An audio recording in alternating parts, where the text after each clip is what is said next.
নমস্কার, বাংলা বলছি চ্যানেল থেকে বিপ্লব দাস বলছিলাম।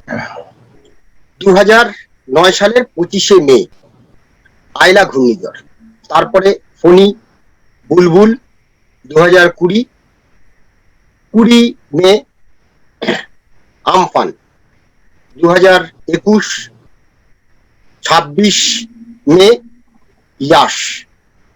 পরপর ঘূর্ণিঝড়, অর্থাৎ গত 11 বছর ধরে যদি আমরা দেখি, প্রায় পাঁচটি ঘূর্ণিঝড় এই রাজ্যের উপর দিয়ে বয়ে গিয়েছে। আর এই ঘূর্ণিঝড়ে সব থেকে বেশি ক্ষতিগ্রস্ত হয় উপকূলবর্তী জেলাগুলি, পূর্ব মেদিনীপুর এবং দক্ষিণ 24 পরগনা এবং উত্তর 24 পরগনার কিছু অঞ্চল।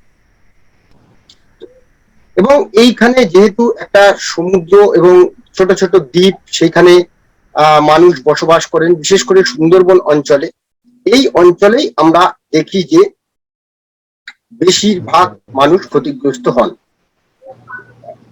এই ঘূর্ণিঝড়, অর্থাৎ যে 26 তারিখে যে ঘূর্ণিঝড়, সেই ইয়াসের প্রকোপে আমরা দেখলাম প্রায় সারা পশ্চিমবঙ্গে 1 কোটি মানুষ দুর্যোগে আক্রান্ত, 124টা বাঁধ ভেঙেছে, ক্ষতিগ্রস্ত হয়েছে 3 লক্ষেরও বেশি বাড়ি। এটি সরকারি পরিসংখ্যান এখন পর্যন্ত মুখ্যমন্ত্রী যা দিয়েছেন বুধবার বিকেল 4টে সাংবাদিক সম্মেলনে। আমরা আজকে যে বিষয়টি নিয়ে কথা বলবো, যে ঝড় আসে ঝড় যায়, সুন্দরবন, দক্ষিণ 24 পরগনার যে সুন্দরবন, সেই সুন্দরবন অঞ্চলের যে বিভিন্ন জায়গায় নদী বাঁধ, প্রচুর নদী এবং বিভিন্ন জায়গায় যে ছোট ছোট দ্বীপ রয়েছে, সেই জায়গায় প্রচুর মানুষ বসবাস করেন। ঝড় এলে কিন্তু তাদের দুর্দশা ঘোচে না এবং প্রতি বছরই তাদেরকে ত্রাণ শিবিরে আশ্রয় নিতে হয়, ঘরবাড়ি ভেঙে যায়, আবার তারা ফিরে যান। কিন্তু কেন এতদিন পরেও এই মানুষগুলোর দুঃখ দুর্দশা ঘুরছে না? কেন স্থায়ী বাঁধ হচ্ছে না? এই নিয়েই আজকে আমরা কথা বলবো প্রাক্তন সুন্দরবন উন্নয়ন মন্ত্রী কান্তি গাঙ্গুলির সঙ্গে। আমি যা সংবাদ সংগ্রহ করেছি তাতে সাগর, একেবারে বোটখালি, সিফেসিং এরিয়াগুলো বেশিরভাগই জলমগ্ন, অনেক বাড়িঘর ক্ষতিগ্রস্ত হয়েছে। ঝড়ে কিন্তু গাছ ভাঙেনি। এবার আপনি কোথাও সংবাদ পাবেন না ঝড়ে গাছ ভেঙেছে, কিন্তু প্লাবিত হয়েছে, অসংখ্য বাঁধ ভেঙেছে। নামখানার মৌসানি দ্বীপ, সি ফেসিং, ফ্রেজারগঞ্জ, বকখালি, পাতিবনিয়া, তারপর চলে আসুন পাথরের জি প্লট, বর্ণেশ্বরনগর, বিদঙ্গভাঙ্গা নদী, এই সমস্ত এলাকায় বাঁধ ভেঙেছে, কোথাও জল উপচে পড়েছে। তারপরে চলে আসুন আপনি মথুরাপুর, রায়দিঘির দিকে, সেখানেও বাঁধ ভেঙেছে অসংখ্য জায়গায়। নন্দকুমারপুর, কুমড়োপাড়া, একটা স্পট না, অসংখ্য স্পটে। তারপর কঙ্কন দিঘি, বেশ কয়েকটা স্পটে, নগেন্দ্রপুর, মইপিট, মাতলা, ভুবনেশ্বরী, দেউলবাড়ি, কুলতলি, এটা মাতলা নদীকে কেন্দ্র করে। তেমনি আবার রায়মঙ্গল, বিদ্যাধরী নদী ধরে বাসন্তী, গোসাবা, হিঙ্গলগঞ্জ, সন্দেশখালী, প্রধানত এইসব নদীগুলোকে ঘিরেই আজকে বাঁধ ভেঙেছে, কোথাও জল উপচে পড়েছে। আপনি যে প্রশ্নটা উত্থাপন করলেন, প্রত্যেক বছরই নদী বাঁধ ভাঙে। 1970 সালে এই 3500 কিলোমিটার নদী বাঁধ সামান্য সময়ের জন্য তখন যুক্তফ্রন্ট সরকার, এটা কিন্তু সেচ দপ্তরের অধীন ছিল না কখনো স্বাধীনতার পরে।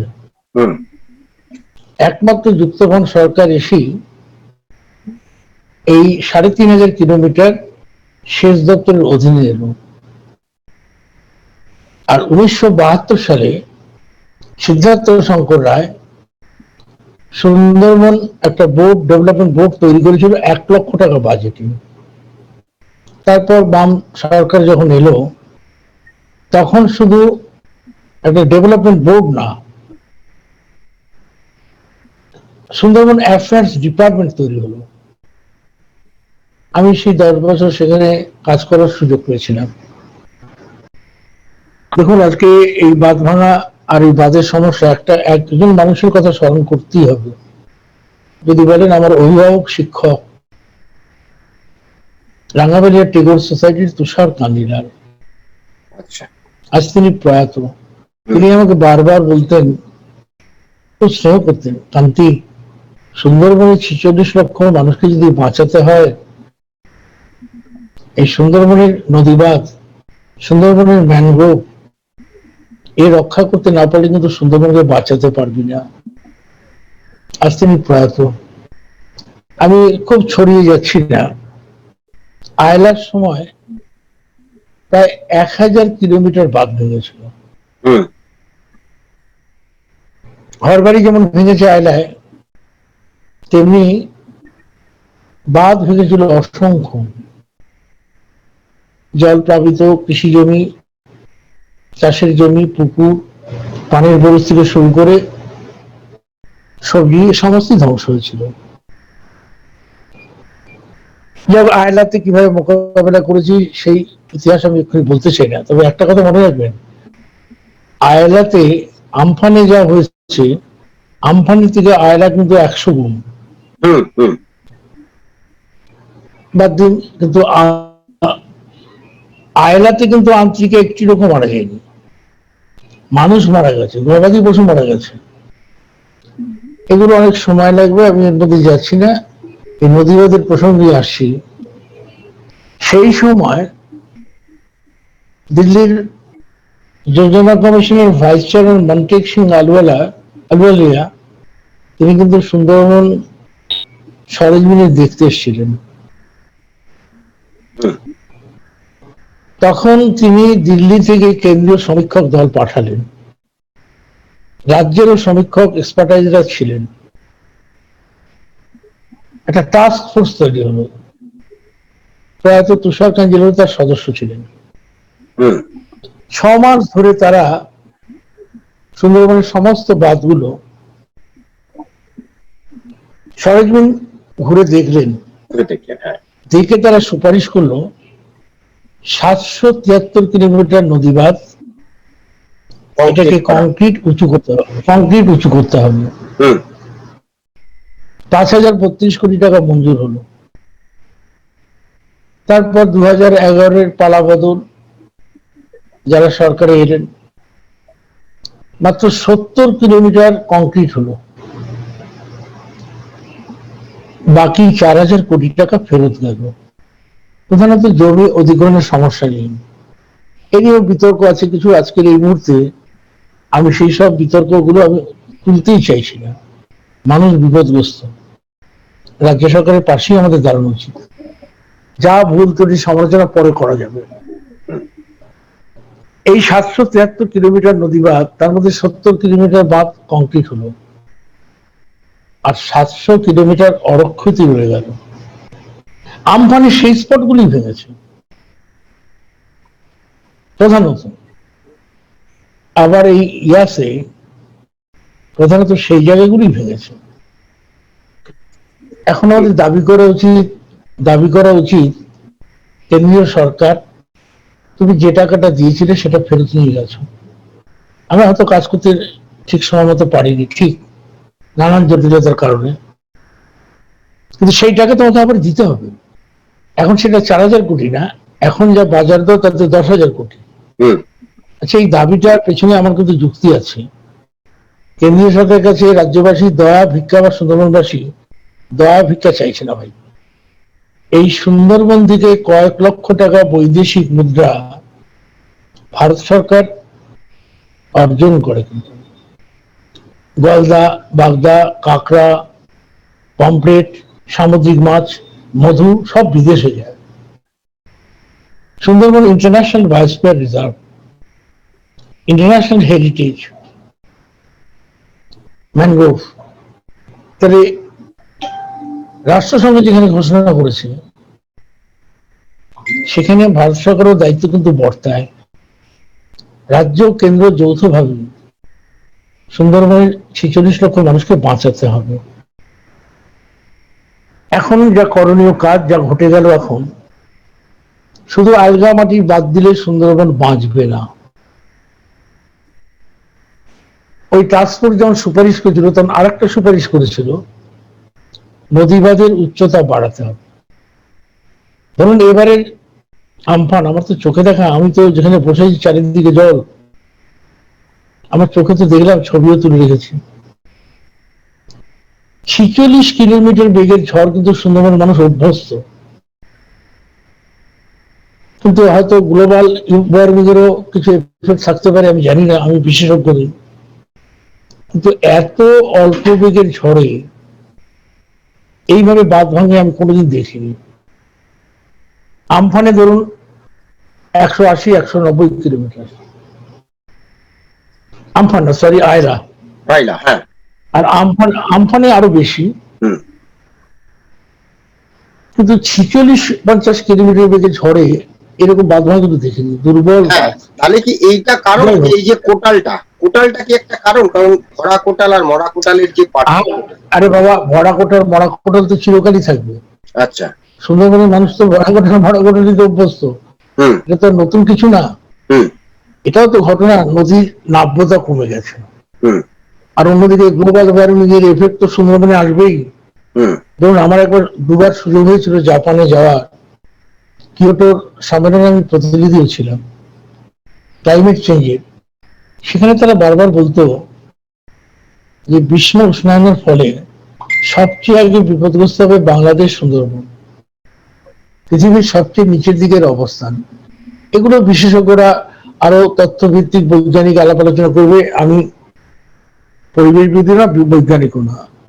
যাই হোক, এখন যেটা করণীয় আমার মনে হচ্ছে, সরকারের কাছে আমার আবেদন, বাদ যা ভাঙলো ভাঙলো, পাকাপোক্ত কংক্রিট সেটা সময় সাপেক্ষ, বর্ষাকালে সম্ভব হবে না। আজকে রাত্রে জোয়ারটাও ভালো জোয়ার হবে, আরো বাঁধ ভাঙবে, আর যেখানে ভেঙেছে সেখানে চওড়া হবে। তাহলে এরপরেই আবার অমাবস্যার কোটাল আসবে 15 দিন অন্তর, তাহলে 12 দিন সময় পাওয়া যাবে। এই 12 দিনের মধ্যেই অন্তত পক্ষে যেভাবে জলটা ঠেকাতে হবে। সব জায়গায় সম্ভব না হতে পারে, সি ফেসিং এরিয়াগুলোতে একটু অসুবিধা হবে, কিন্তু বাকি জায়গাগুলোতে বাঁধ বাঁধতেই হবে।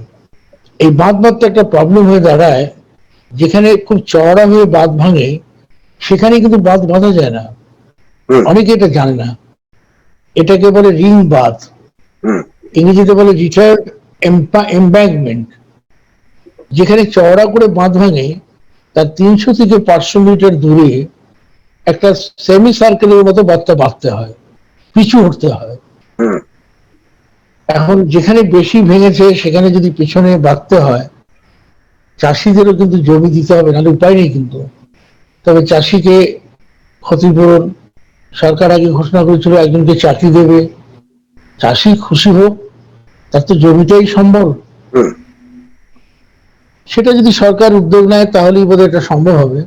কিন্তু এই যে 12 দিন মাঝখানে সময় পাবে, এখানে মানব সম্পদকে ব্যবহার করা, 100 দিনের কাজের শ্রমিক আছে ঠিক, কিন্তু সারাদিনে 204 টাকা দিলে পরে সে মানুষ কিন্তু বাঁধ বাঁধতে পারবে না। আয়লার সময় যেটা আমরা করেছিলাম, 100 দিনের কাজ, সঙ্গে 10 কেজি চাল, ডাল, আলু, সর্ষে তেল, এগুলো আমরা আলাদা করে দিয়েছিলাম। অর্থাৎ মানুষকে উৎসাহিত করতে হবে, human resources and its best utilisation চাই। সুন্দরবনের মানুষ বড় পরিশ্রমী, একটু ভালোবাসা, একটু উষ্ণতা আর আর্থিক দিক থেকে তাদের পাশে দাঁড়ালে তারা এই বাঁধ বেঁধে দিতে পারবে। সরকারকে এই উদ্যোগটা গ্রহণ করতে হবে এবং সর্বদলীয় সভাও করা দরকার। তারপর ত্রাণের কাজ, সেসবগুলো হবে। কিন্তু আর একটা জরুরি কাজ যেটা সরকারকে করতে হবে, ত্রাণ ফান্ড, আমি এসবের মধ্যে যাচ্ছি না, পুরনো ছন্দে সুন্দরবনকে ফিরিয়ে আনতে হবে। ঘাটাল বা মেদিনীপুর বা কংসাবতীর বাঁধ ভাঙা এক জিনিস, আর সুন্দরবনের বাঁধ ভাঙা কিন্তু আলাদা জিনিস। অনেকে এটা বোঝে না। তবে এবার বিশুদ্ধ পানীয় জল, এটা যে সব জায়গায় ক্ষতিগ্রস্ত হচ্ছে তা না, কোনো কোনো পয়েন্টে হয়তো হতে পারে, কিন্তু পুকুর, চাষের জমি, সবজি, পানের বরজ, এগুলো ধ্বংস হয়েছে নোনা জলে। তাহলে পুরনো ছন্দে কিভাবে ফিরবেন? সুন্দরবনের আরেকটা বৈশিষ্ট্য আপনারা জেনে যান, জোয়ার ভাটা, 12 থেকে 14 ফুট জল ওঠানামা করে, অসংখ্য সুইচ গেট, পুকুরের জলটাকে ডিওয়াটারিং করো, ধান খেতে যে জলটা জমেছে সেটা সুইচ গেটের মাধ্যমে ভাটার সময় পাঠিয়ে দাও, কখনো কখনো বড় পাম্প বসিয়ে ডিওয়াটারিং করো। আর এই যে জুন মাস জুলাই মাস আসবে, অঝরে বৃষ্টি হবে, তাতে যে লোনা জলটা উপরে লোনা জলটা সিমেন্টের যাতে না হয়ে যায়, সেটা সুইচ গেট দিয়ে যদি বেরিয়ে যায় তাহলে কিন্তু আমন চাষ কিন্তু সম্ভব হবে। এই অর্থনীতিটাকে সচল করার জন্য সরকারকে অবিলম্বে ডিওয়াটারিং এর কাজও পাশাপাশি শুরু করতে হবে। এটা অনেক গুরুত্বপূর্ণ কাজ। আমি আশা করি সরকার এই বিষয়গুলিতে নজর দেবে। আর এক্ষুনি আমি কোনো সমালোচনায় যাচ্ছি না, যা উচিত না। একটুখানি বড় মন বড় হৃদয় নিয়ে সরকারকে এগিয়ে আসতে হবে। আর সমস্ত রাজনৈতিক দলের কর্মী, স্বেচ্ছাসেবী সংস্থা তারাও যেন পাশে এসে দাঁড়ায়। আগে বাঁচুক সুন্দরবন, আমাদের প্রিয় সুন্দরবন। আমার সবচেয়ে মানে মনে হয় বারবার, যে ঝড়টা বালেশ্বর, পুরীর পারাদ্বীপ এবং ভদ্রলোকে গেল, এই ঝড়টা যদি সুন্দরবনে আসতো, আমি এক কথায় বলে দিতে পারি, সুন্দরবনের 70% মানুষ জলের তলায় চলে যেত। উড়িষ্যা বাঁচলো না, আমরা হয়তো কোনো ক্রমে বেঁচে গেলাম। আবার এমন একটা দিন আসতে পারে উড়িষ্যা বেঁচে গেল, সুন্দরবন জলের তলায় চলে যাবে। সুন্দরবনের ইতিহাস কিন্তু 550 বছর আগে ভয়ঙ্কর একটা সুনামি হয়, গোটা সুন্দরবন ধ্বংস হয়ে যায়, এক সাগরে 60,000 মানুষ মারা যায়। আমি এত অতীত ইতিহাস টানতে চাইছি না। এই মুহূর্তে ইয়াসের ক্ষয়ক্ষতি, মানুষ বিপদগ্রস্ত, সবাই মিলে তার পাশে দাঁড়ায়, এই মনোভাব নিয়ে আমাদের এগোতে হবে। নির্বাচনে কে হেরেছে জিতেছে হ্যাঁ, এটা কোনো বিচারের বিষয় না। একদম ঠিক বলেছেন যে মানুষ মানুষ কি বাঁচে।